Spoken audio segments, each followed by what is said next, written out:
Çfarë ka qenë rigjeneronjëse në jetën tuaj? Ju, siç u përmendni sot, keni patur një aksident, po themi shëndetësor, i cili... Po, kam pasur një problem të vogël neurologjik. Neurologjik, i cili është i kapërcyer tashmë, apo... Është kapërcyer, po. Është kapërcyer dhe unë personalisht nuk e shikoj si diçka të vështirë për të kaluar. Do të thënë jam vendosur në veten time që sfidave t'u bëj ballë dhe t'i kapërcej sa më lehtë. Qartë.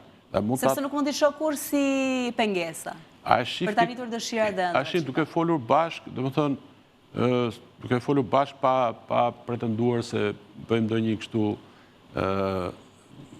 domethënë parashtrim të ndonjë intimiteti tuaj, pa është një situatë në cilën ju dyshohet që keni patur tumor, pastaj mendohet që nuk ishte tumor, që është lajm i mirë, po mund të jetë një komplikim i cili vjen për shkak të mbi ngarkimit tuaj. Të mbi ngarkimit ose stresit, po. Ju jeni dikushi që jeni duke studiuar për masterin e dytë, jeni duke përkthyer 2 libra. Dhe duke pasur dëshirën për të vazhduar dhe një doktoraturë. Po në Bukuresht, në Rumë. Dhe në eksperiencën tuaj, në bashkëpunimin tuaj është dhe përkthimi, apo jo?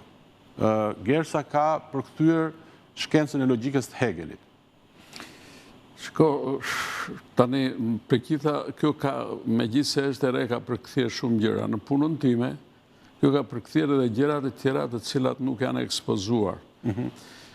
Ka përkthyer, e kemi diskutuar bashkë, që ishte një vepër e vështirë, edhe kjo i është dashur shumë kohë, ishte edhe vullneti i saj, e kishte lexuar edhe në variantet të tjera, në anglisht, në gjermanisht, në rumanisht në mos gabohem, dhe u isha dakord pastaj që të bënte, sepse kështu përpunohet më mirë përkthimi kur ke 2-3 gjuhë, bie më mirë në shtratin e shqipes.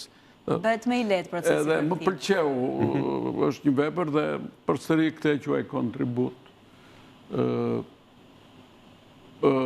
Mendoj se të jap një përshtypje tani, përveç asaj unë kam përkthyer një librin tim në përmjet të Gersës, që është libër politik që e kam botuar kohët e fundit. U kam bajt qëndrim për situatën politike në Shqipëri, jam përfshirë dhe i kam kushtuar një libër.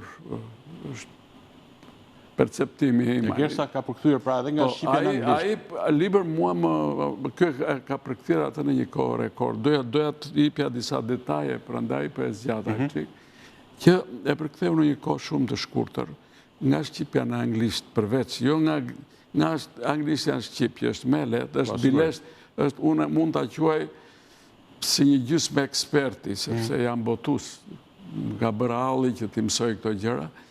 E ka përkthyer 3 herë më shpejt nga koha që mund ta përkthente një. Jo, 3 herë më lehtë se që mund ta përkthente një tjetër.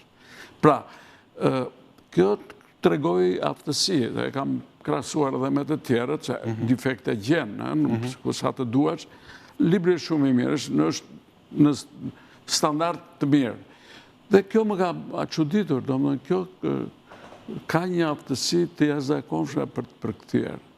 Më duket se e njeh edhe shqipen mirë, e njeh dhe të njohje po e pasuron dita ditës, dhe kjo është e rëndësishme që